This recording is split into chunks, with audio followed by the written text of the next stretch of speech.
Back, this is the Big Small Business Show. As you may have noticed, we've always subtly or openly tried to discourage you to take the tender route for various reasons. However, we're also aware that some of our viewers really want to go this way or have no option to go this way. So we're going to empower you today to be the best that you can be on the next application. To give you all the basics, I'm now joined by Julius Mojapelo, Senior Executive Public Sector at SAICA. Welcome, Julius. Thank you. Okay, so we've got different types of tenders. We've got the corporate tender, we've got the government tender. What's the difference between the two? In the main, there isn't really much differences. The difference really comes in the regulation. So the government tenders are more regulated in that the process is determined by law that they have to follow, whereas the private sector one is usually determined by the company's policy and given their circumstances and what objectives they want to achieve. You know, often you get people who are tendering that have got big businesses and they've got some are like almost startups that are tendering. Do you suggest that you should be at a certain stage or a certain size of business before you get into the tender space? There is no size requirements in terms of getting into the public procurement system. So it's just really about whether you can do the job or not, because some of the tenders are very small. So it might be delivering bread to a municipality or toiletries, whereas others could be building bridge, you know, for a community. So the difference then determines the size, but otherwise there is no size requirement for the government tender system. And many of the tenders allow the entrepreneur to create a consortium or your partnership or even subcontracting environment.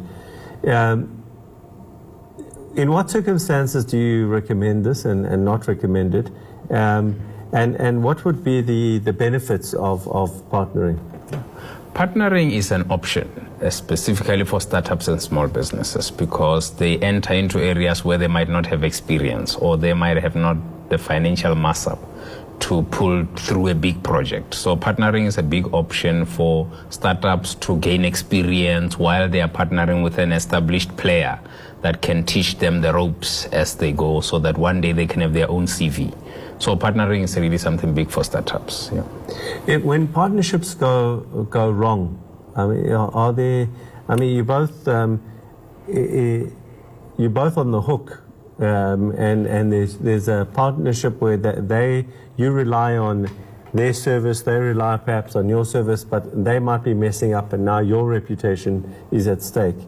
How would you extricate, or how would you save your reputation with a client in that instance? Yeah, that's a big challenge. I mean, that happens either it's financial services, delivering goods or services. It happens all the time, especially for the big player, because the big player is the one that eventually takes the responsibility for delivery to the client. Yes. So the small players have a role to play in that they need to create an image for themselves, and it's important that they deliver.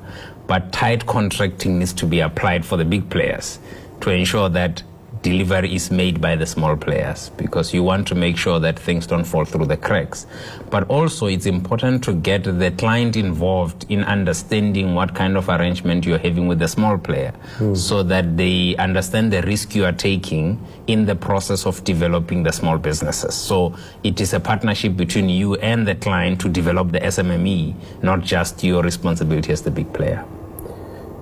You know, I see a lot of small businesses where they win tenders, and in fact it destroys them because they either have misunderstood the tender and have quoted incorrectly and have not costed correctly. I mean, do you see this, that, you know, that the tenders, if you don't cost correctly, you know, you might win it, but it might be the demise of you as a small business?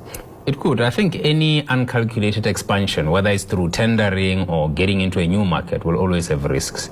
The key is SMMEs should avoid tendering on things they've never done on their own. Yes. So a lot of tenderpreneurs, the big term that we have, is where people start delivering something they've never done on their own on a big scale with government. So it's advisable that SMMEs go to government with something they've piloted on their own. When government looks at your tender document, what are the things that they're looking for BEE status is obviously will be number one, or one of the elements. Price. What else? There are three main issues. The first one is your ability to deliver.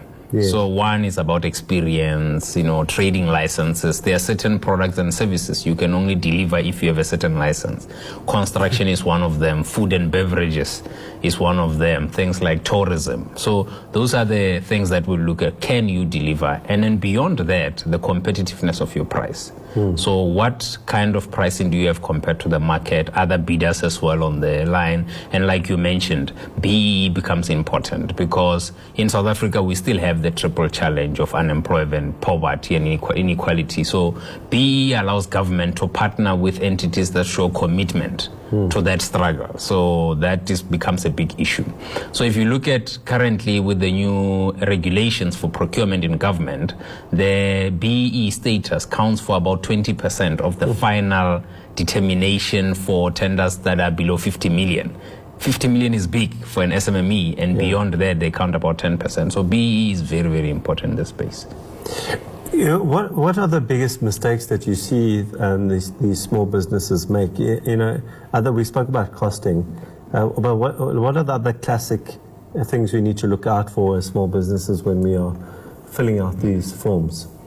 One thing is, don't overstate your ability to deliver, because I think, when you're looking for work, you want to look like you can deliver, and then sometimes SMMEs underestimate the project management capability that is required to deliver. Yeah. Even if you know what the product and service is, bringing together the role players, getting the equipment, getting the right partners on board, getting the right staff on board, those are things that are not directly listed on the tender document, but they become key in being able to meet the requirements of the tender document. And it goes back to my discussion around, don't start something you haven't done before with government, because you don't know what it takes to deliver it. You might win the tender, like you said, but it becomes to your detriment because somebody else that has done this has lost the tender and you've got it, but you're not going to be able to deliver on it. Last question from me is around where do I find these tenders? Is there a tender board? Do I have to go and register on various places? Where do I find them? There's a lot of work being done by the Treasury to centralize places where you can get the tenders. But currently, we still have a scattered landscape in terms of where tenders are found. The key one is the central supplier database where one needs to register on. And there's a e-tender portal where you can actually view all the tenders that are available from government. Secondly, there's also newspapers. A lot of tenders are still advertised in the traditional newspapers that you can read. But there's also the websites of the organs of state, like municipalities, departments, still has tender portals that you can go through. Recently, a lot of people are using services of tender service providers that give them notification about new tenders when they come up, because you can only imagine it can be very difficult to go to every website every day to find out which tenders are new. So there are services that are available for assistance with that. We're going to have to leave it there. Thank you so much for being on the show, and really cool that you got such wonderful, so even those are even nicer than mine. No, but thank you very much. Thanks for the invite. Yeah. Great. Well, it's time for my impressions for today, and today I want to take my impressions from the panel interview with Haley and Orly, and I want to talk about something that's I think very important to get up front, especially if you're one of the people watching today who are thinking about starting a business, or you're somebody who's battling to make money all the time. And often when I sit down with these entrepreneurs and go through the business model, I realize the business model is broken. It can never make money. And I just want to maybe spend a few minutes today talking about what I mean by that, because the other day I was talking about this to somebody, and they said, I don't understand what you mean. So here's what I mean. So here's my example. Let's say you run a restaurant, right? And it's just a hypothetical restaurant that there are only 10